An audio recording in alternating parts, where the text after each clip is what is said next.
Mañana se cumplen 50 años del golpe de Estado en nuestro país. Es en este marco que recibimos a los doctores en Historia, a Gerardo Caetano, a Magdalena Broquetas, para conversar sobre este tema y parándonos de alguna manera en el tercer libro, el tercer tomo de su libro Historia de los conservadores y las derechas Uruguay. Lo tenemos por acá, Pasado Reciente y Legados de Nuevas Realidades, que está nuevito. Bienvenidos, ¿cómo están? Hola, bienvenido. ¿Qué tal? ¿Cómo estás? Gracias. Muy bien. Bueno, pensando en cómo arrancar la entrevista, la verdad que me ha costado porque en las últimas semanas pasaron muchas cosas, ¿no? En referencia al golpe de Estado, bueno, estos archivos que se dieron a conocer de forma anónima, declaraciones de autoridades, el acto de reparación del Estado por el caso Muchachas de Abril. Y me gustaría abrir preguntándoles, ¿qué características no podemos perder de vista los uruguayos al recordar el golpe de Estado hace medio siglo? No sé quién quiere arrancar. Magdalena. Magdalena, saliste sorteada. Bueno, en efecto, el hecho de que haya tanta información, tantas noticias y noticias de la profundidad de las que mencionaste, ¿no? Hallazgos de restos de detenidos desaparecidos, archivos fundamentales que hasta hace poco no sabíamos dónde estaban, no se tenía acceso, proyectos de ley por cuestiones reparatorias, nos está llevando a esta idea de que es un pasado que es medio siglo, pero que tiene una vigencia enorme porque está abierto.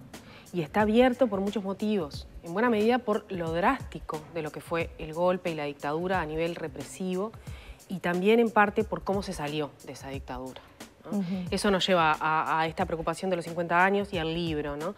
Es un 50 años, golpe de Estado, inicio de un periodo de 12 años y cierre con herencias, legados, cuentas pendientes que el Uruguay de la democracia no saldó. Por eso era importante, y trayendo un poco lo que señala el libro, ¿no? Ese concepto y mensaje de dar vuelta a la página que se instauró del 85 para adelante, que no ha funcionado claramente y por eso vuelve todo esto a la actualidad. ¿Se puede leer así el mensaje? Claro, porque por lo general quienes quieren dar la vuelta a la página o no han leído la página anterior o quieren que no se lea la página anterior, o dan vuelta una página que no tiene nada escrito, porque falta verdad, falta memoria. Hay muchos que han buscado y que buscan borrar las huellas. Todos estos acontecimientos que han tenido lugar desde mayo, que siempre es el mes de la memoria, de alguna manera nos invitan a nunca normalizar aquello terrible que pasó, que no es solamente un golpe de Estado, que ya es un escándalo. Un golpe de Estado es esa idea abominable de un grupo de personas, en este caso nada menos que las Fuerzas Armadas, que utilizan las armas de la República, que sienten que pueden quebrar las reglas constitucionales, las reglas que están establecidas para disputar el gobierno. Las quiebran, se quedan más de una década con actitudes ominosas, terrorismo de Estado, y luego, bueno, esa transición que quiso echar al olvido, como decían los españoles, y que finalmente es una empresa que no puede concretarse, porque hay... aquí hubo 197 detenidos desaparecidos. Bueno, hay más de 190 cuyos restos todavía no han sido hallados. ¿Se salda con eso, con encontrar dónde están los restos de los detenidos desaparecidos? Ahora, bueno, estamos esperando la identidad del recientemente hallado en el Batallón 14. Eso es clave, es urgente, es inexcusable, porque tiene que ver, bueno, con una situación abierta a todo nivel, o sea, no es solo a nivel de la memoria, sino a nivel realmente de familias que no saben el paradero de sus seres queridos y sí saben que fueron detenidos por fuerzas de seguridad del Estado, a veces uniformados y a veces vestidos de civil. Entonces, eso es clave. Pero luego está todo este otro capítulo que mencionaba Gerardo, ¿no? Luego está la educación en derechos humanos, la educación en democracia, las desapariciones o lo que fueron los grandes rasgos del terrorismo de Estado en Uruguay, la prisión masiva y prolongada. Estamos hablando de miles de uruguayos que estuvieron detenidos desde el 68 en adelante, no solo desde el 73, pero bueno, desde el 73 al 85, a veces por semanas, por meses y por años, ¿no? Uruguay es el país que tiene el índice de prisión masiva y prolongada más impactante de toda América Latina. Entonces la prisión, la tortura, ¿no? El poder integrar la dimensión del exilio, de la cantidad de gente que tuvo que abandonar el país buscando un lugar más seguro para sus propias vidas, ¿no? Y bueno, y el poder integrar también a la memoria lo que fue la vida de los uruguayos y las uruguayas durante esos 12 años, e incluso los años previos, los años del autoritarismo, es parte de algo más amplio, en donde estamos todos involucrados, los historiadores, la sociedad en su conjunto, porque esto no fue un evento más, esto no fue un episodio, sino que es una experiencia que, como muestran otras sociedades cercanas y lejanas. Piensen lo que está pasando en el caso español, con la memoria del franquismo e incluso de la guerra civil del 36 al 39. Son los hallazgos, pero también son las luchas por la memoria, por lograr que sociedades que atraviesan eventos tan traumáticos las incorporen para el verdadero nunca más. Ahora, en estos 50 años y sobre todo volviendo un poco a la actualidad, ¿se ha perdido el foco de lo que es el golpe de Estado en sí mismo, con nuevos discursos que aparecen? Esa falsa, no sé, si contraposición entre terrorismo de Estado, la guerrilla del momento, se igualan los discursos, que una cosa fue similar a la otra o el combate de uno por la otra. ¿Están entendiendo que eso está sucediendo al día de hoy, que no se toma dimensión de lo que pasó hace medio siglo por parte de algunas generaciones o, no sé, de parte del sistema político también? El pasado siempre está en disputa, siempre. Nunca terminaremos de discutir a propósito del pasado. ¿Por qué? Y bien, porque el pasado se mira desde el presente y el pasado siempre llega al presente. Más allá de que se lo quiera borrar, siempre llega al presente. Y siempre habrá quienes, por intereses cejados, buscan una lectura del pasado que arraigue y que fundamente sus proyectos de hoy y para mañana. Nuestro rol es otro. Nosotros somos historiadores, un oficio varias veces milenario que en función de muchos documentos y de muchas preguntas con modelos teóricos y conceptuales busca justamente aproximarse a la verdad, aproximarse a la verdad.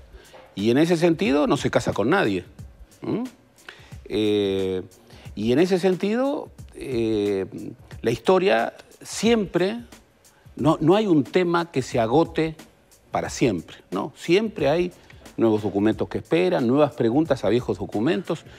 En ese sentido, sin embargo, sorprende, primero, un gran desconocimiento respecto a hechos y episodios insólitos. ¿Cómo cuáles?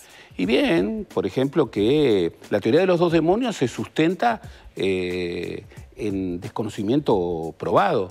Decir que... Pero sigue vigente, ¿no? Sigue vigente. Bueno, sigue vigente en algunos. En algunos discursos, no a nivel exactamente. del conocimiento histórico, ¿no? Ya no resiste.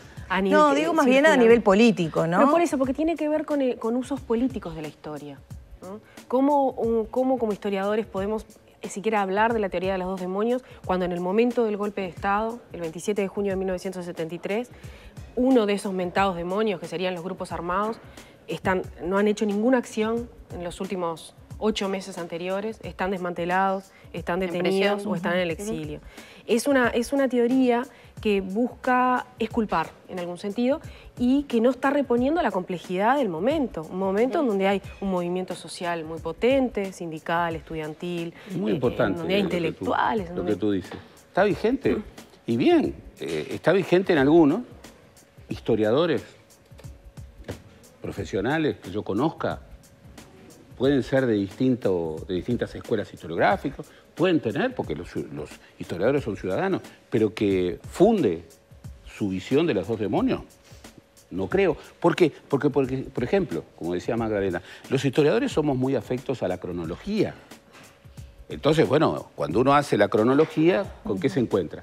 Y se encuentra que cuando el MLN todavía ni siquiera había sido reconocido como una organización política, ya el 25 de agosto de 1965 había una logia Tenientes de Artigas fundada por Óscar Mario Aguerrondo, mentor de la dictadura, con algunas figuras claves como el general Cristi, que habían configurado un espacio cuyo objetivo era el golpe militar.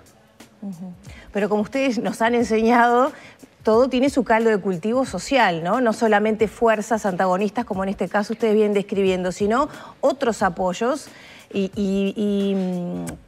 digamos, hay mucha literatura a propósito de reacciones de los sindicatos, de grupos de la izquierda, a los primeros comunicados, ¿no? 4 y 7, bueno, después sí la huelga, etcétera. Pero ¿qué pasa con otros sectores que ustedes sí mencionan en el libro? Por ejemplo, que están vinculados al sector empresarial, al sector rural. ¿Qué rol jugaron en esta previa, digamos, en estas fechas exactamente, pero hace 50 años atrás? Y hay que recordar algunas cosas. Primero, hay todo un espacio de antecedentes. Las redes empresariales respaldaron muy fuertemente el famoso gabinete empresarial de Jorge Pacheco Areco en 1968. Aplaudieron el decreto de congelación de precios y salarios. ¿Por qué? Y bien, porque significaba una gran transferencia de recursos de los trabajadores al sector empresarial. Respaldaron muy fuertemente el modelo de desarrollo 73-77, que era un modelo fuertemente liberal, que construían economistas fuertemente liberales en la Oficina de Planeamiento y Presupuesto del gobierno de Bordaberry. Aplaudieron a voz en cuello, hasta el día de hoy lo recuerdan como el momento en que cambió la economía uruguaya, el ascenso de Alejandro Beck Villegas como ministro de Economía de la dictadura. O sea, a mí me causa mucha gracia cuando se recorren los actores, se habla de los sindicatos, vamos a ver a todos. Vamos a ver a todos. ¿Qué pasaba con los empresarios? ¿Qué pasaba, por ejemplo, con muchos intelectuales que se decían liberales, pero que en el momento del golpe dijeron, bueno, sí, nosotros somos liberales y queremos la libertad en todos los ámbitos, pero si para construir la libertad económica tenemos que suprimir la libertad política, y bueno, lo hacemos. Y eso lo escribían. Perdóname, pero te interrumpí. No, abonando esto, o sea, mirada histórica, estamos en esos largos 60, es una década de crisis social, de crisis económica, hacia el final de la década de crisis política. Entonces, si no lo miramos en esta perspectiva, no podemos entender los intereses que pueden tener actores políticos y sociales, como mencionaba Gerardo, como parte del empresariado, bueno, toda la patronal bancaria, la importancia que tiene toda la bancarización en este periodo y lo que va a ser después en dictadura. Y el marco internacional. Y el marco internacional. Uruguay no es una isla, es un contexto de golpes. Pensemos que en el golpe en Brasil se ha dado en el 64, con una dictadura diferente a las anteriores, que los militares y la derecha política miran con mucho interés. Claro, sería bueno poder comparar lo que estaba pasando en Uruguay con la región, ¿no? Porque no queda ajeno, queda inmerso en esa realidad geopolítica. Totalmente, totalmente. El 31 de marzo, entre el 31 de marzo y el 1 de abril de 1964, se da lo que se considera en Brasil el primer golpe de la doctrina de la seguridad nacional. ¿Qué era la doctrina de la seguridad nacional? La doctrina de la seguridad nacional era una doctrina que los Estados Unidos venían impulsando desde el fin de la Segunda Guerra Mundial, en el marco de la Guerra Fría, que tuvo en América Latina una zona muy caliente, que era la idea de que tenía que predominar como valor supremo la seguridad nacional de los Estados Unidos y se transfería a los ejércitos, a los oficiales, en el marco de la instrucción en la Escuela de Panamá, esta idea de que, bueno, cualquier proyecto que fuera visto como una amenaza para esos intereses nacionales que se afirmaban con la seguridad, debía ser aniquilada. Y bajo el rótulo de criptocomunismo, entraba todo. Entraba João Goulart, que por cierto no tenía nada de comunista, había entrado Jacobo Arbenz, y acá entraba Marcha y Julio Castro. Y acá entraba Marcha y Julio Castro. Entonces, esa idea de un marco internacional en donde los Estados Unidos impulsaban, hay que ver la obsesión de Kissinger y de Nixon por Chile, por destruir la experiencia chilena. Este año tenemos el 50 aniversario del golpe de Estado en Uruguay, pero tenemos el 50 aniversario, el 11 de septiembre, del golpe en Chile. Hay que ver cómo la embajada norteamericana, la CIA, impulsaban. Eran actores. Sí. Allí con una izquierda que está intentando un cambio, ¿no? Un cambio socialista. En el caso uruguayo, ¿no? Era la derecha que estaba en el gobierno. Es un golpe mucho más preventivo, si se quiere, ¿no? Que en el caso de Brasil y de Chile. Es interesante ese punto de vista, ¿no? Que tal vez no lo tomamos en cuenta a diferencia de lo que pasaba en el resto de los países de aquí de Sudamérica. Para ponerle un poco más de contexto histórico, ¿podemos recordar esa sesión especial del 26 de junio de 1973? Se votaba el desafuero a Erro. Eso también fue un disparador fundamental para lo que ocurrió después. A ver, y esto es muy importante establecerlo porque es la cronología. Las Fuerzas Armadas ya desde hacía mucho tiempo estaban desbordando absolutamente sus cánones institucionales, sus canales institucionales. Por ejemplo, para darte un ejemplo, en octubre de 1972, Magdalena hace siempre especial hincapié en eso y es muy importante hacerlo. Bueno, el jefe de la región militar número 1 impidió una acción legal por la cual debían ser liberados 4 médicos que tenía en la región, que habían sido salvajemente torturados. Impidió que fueran liberados. Y en ese mismo momento, la justicia militar dispuso la prisión de Jorge Valle, que era el líder de la lista 15. Eso era absolutamente extraconstitucional. Por ese motivo renunció el ministro de Defensa de entonces, Legnani, y asumió Armando Malet. Bueno, en febrero hay otro desborde absoluto de la institucionalidad cuando, bueno, un grupo de sublevados liderado por quienes ejercían una suerte de liderazgo informal dentro de las fuerzas golpistas, que eran Gregorio Álvarez y Esteban Cristi, bueno, desconocieron al ministro Francese. Y se establece un consejo, por el Pacto de Boisolanza, un Consejo de Seguridad Nacional, en donde Bordaberry legitimó, pactando con los golpistas, un cogobierno civil-militar, que por otra parte ya se viene dando. Y después, entre febrero y junio, hay una serie de circunstancias en donde permanentemente, aquello que había anticipado Amílcar Vasconcellos en Febrero Amargo, hay un golpe de Estado en marcha, que sepan los latorritos lo que están haciendo. Bueno, se despliega. Hoy sabemos que ya antes de junio, en febrero, ya había planes para tomar el Palacio Legislativo. Entonces, era la crónica de una muerte anunciada. En aquella noche, bueno, los desafueros, que no solamente era el desafuero de Erro. No, uno de los tantos. Se quiso desaforar a Amílcar Vasconcellos por su pronunciamiento valiente el 1 de febrero. Hay que ver lo que decía Amílcar Vasconcellos en ese momento. Frente a eso, bueno, está esa sesión última de la Asamblea General con aquellos discursos emblemáticos. Siempre recordamos el de Wilson Ferreira, que es realmente extraordinario, pero también hay que ver el discurso de Amílcar Vasconcellos, también hay que ver el discurso de Hierro Gambardella, también hay que ver el discurso del senador Enrique Rodríguez o del senador Pla Rodríguez. O sea, todos los partidos que participaron, porque hubo problemas de quórum, en el momento de la crisis institucional, hubo quienes no comparecieron, hicieron una afirmación democrática. Ya para ir cerrando y de la mirada del presente, ¿cómo ven ustedes estos actos recordatorios que se van a hacer? Va a estar mañana el presidente de la República con los expresidentes Julio María Sanguinetti, José Mujica. ¿Es una buena señal esa visión de los 3 mandatarios juntos?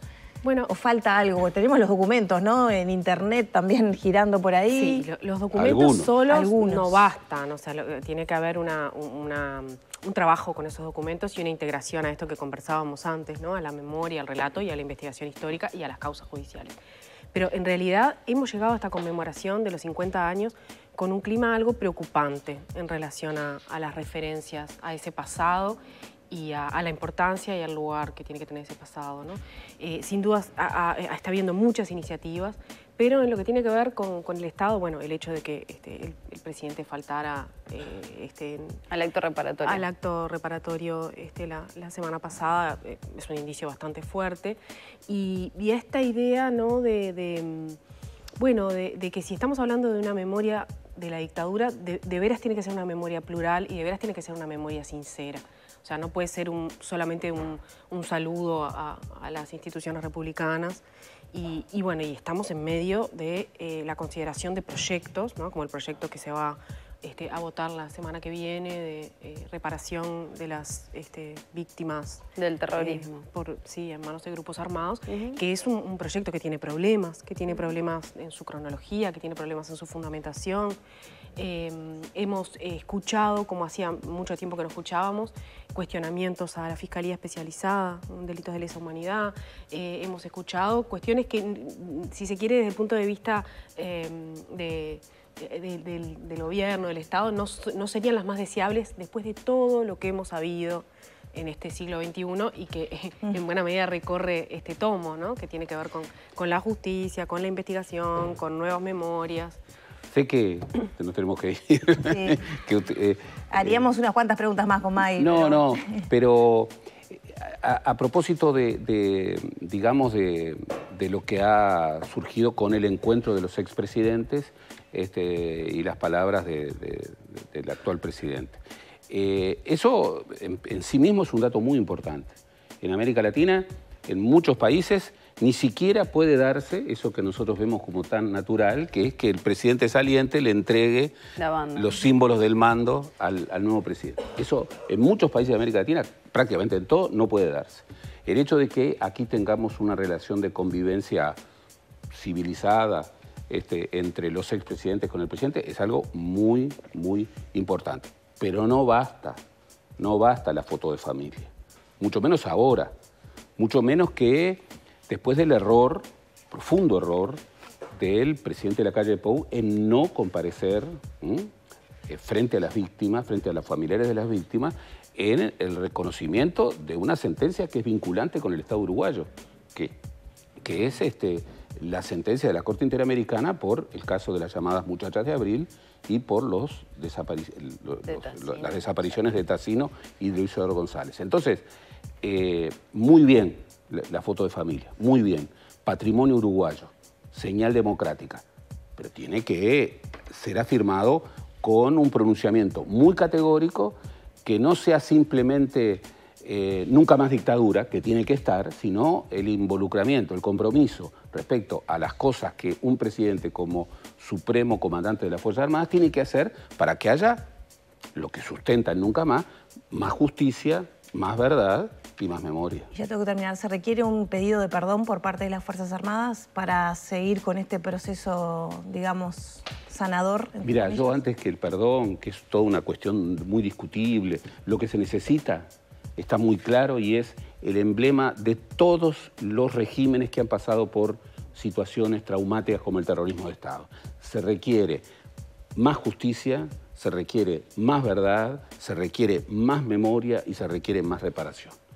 Lo del perdón y eso, estos 4 elementos son absolutamente mucho más importantes. Bien. Muchísimas gracias a los dos. Gracias, un gusto. a ustedes. Esta noche te vamos a ver en el programa especial. Bueno, espero. Aquí te veremos entonces con Blanca Rodríguez. 9 de la mañana, 44 minutos. Cerramos por aquí la nota. Vamos a la pausa y enseguida volvemos. Hay más Arriba Gente para compartir.